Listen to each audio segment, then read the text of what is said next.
Alright, my computer will work right. The last Windows update did a number on it. Sam the Old Accordion Man, written by Walter Donaldson, 1927. About an old African American man who plays the accordion, but he doesn't play any melodies, he just plays chords, but people still like dancing to it anyway. Features a photo of the Williams sisters on the cover of the sheet music. I've never heard of them before. I have to look them up to see if I can find any information about them. A lot of times it's hard to find information on the people who are pictured on the cover, the performers. If they were somebody famous enough to have had a deal with a record company and actually made recordings, it's a lot easier to find information. They may have only been vaudeville performers. Let me see. Let me get this back out to a bigger zoom. The original music's in G. Starts in G. It has this instrumental intro in G major. And right here, we've got a little repeated two measure bit. That's the vamp, even though it doesn't say it's the vamp there. Sometimes it does, sometimes it doesn't. But a lot of times it'll just say, it'll always be like 2 measures long with the repeats, and it'll say play until ready or something like that. So they could make it as long as they needed to for the vaudeville act. And as soon as you get to the vamp, it switches to 2 flats instead of 1 sharp. So it's in G minor now. And if you look at the chord fingerings that they put above the chart, instead of putting chord names there, they just put the fingerings.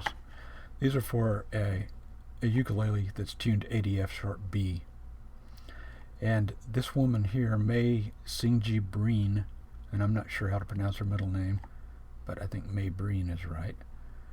She wrote thousands of ukulele arrangements for songs like this 100 years ago. So what I did is, when I made my lead sheet, I wrote the melody down as it's written here, and then I just transposed it to F so that it would match up with these chord fingerings, because that's the chord for F minor. That's D flat 7 and C7, what we're used to seeing with our traditional tuning that we use now. So I've got it starting at the vamp in F minor,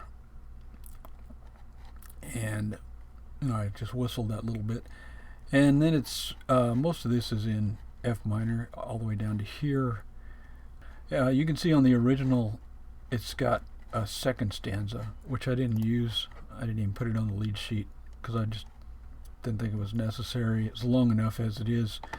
And the only recording that I've heard of this song from the actual year that it was published, 1927, was by Ruth Etting, and she didn't sing that second stanza part either.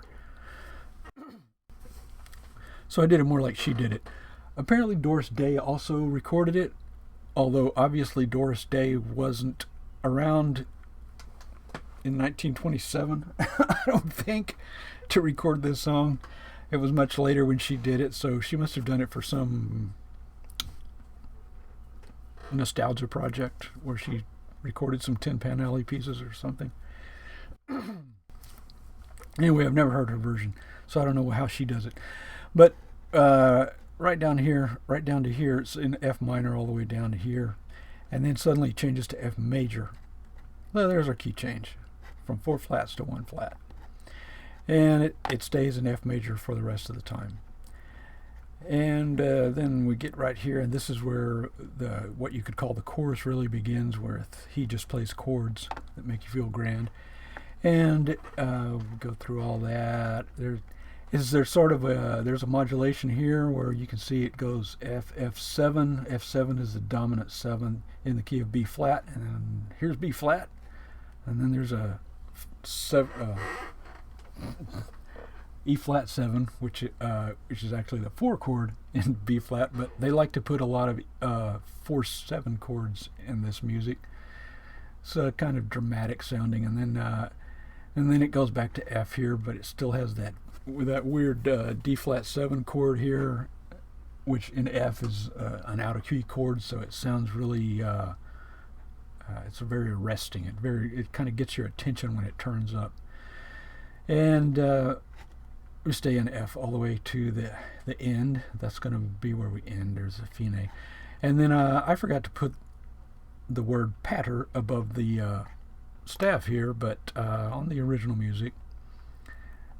Yeah, I also forgot to put chorus right there, but that's the chorus. And then you see we get down here to the end of the chorus, and we've got this patter section, which is what we would call a bridge now. And it's 8 bars long. And when Ruth Etting did it, she had a retardando in here where she would slow down all the way to the end of the line, and then start back up again at the original tempo, and then slow down to very slow when she finally got to that last G flat right there. Except I'm sure she sang it in some other key. I thought I would mention the A flat 705 chord. May Sinji Bring did this a lot. Now, she was a super expert ukulele player, and I'm sure she would have no problem playing an A flat 7 chord. But if A flat 7 chord is a 4-finger chord, pretty much, unless you somehow weirdly no, I don't think so. Yeah, you can't do that. Of course, if I ever have to play it, I'm more likely to play it like this with my thumb. But it should be a 4-finger chord like this. But the A flat 705 is a 3-finger chord, which works. And of course, it's just A flat, C, and G. There's no E flat in it, so which you don't need. So you've got 2 C's. But she used that a lot. And I think she probably did it just to make it easier for common everyday non-professional ukulele players to bang out these chords.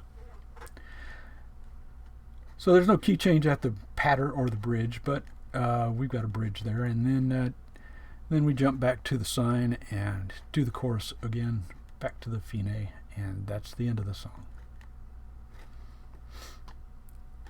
I just thought I'd make a little video about it because this is another kind of key change that you run into a lot in the older music. I don't think it's all that popular in modern day pop music, but a lot of times they would start out in a minor key and then go to that key's absolute major, by which I mean F minor to F major, that kind of thing. Usually it would remain in F minor all the way to the beginning of the chorus, and there it would change to the major. But this one is kind of interesting because it changes to the major key 1, 2, 3, 4, 5, 6, 7 bars, 8 bars before the chorus actually begins. So that's kind of interesting about this song. And that should be it. I got it less than 10 minutes. Still got to edit the recording. There we go. There's what a recording looks like before I start working on it. Something is causing a lot of background noise. Might be the air conditioner running. I don't know. But this is there it went. This is the room ambience track right here. I just recorded nothing but sitting here holding my breath.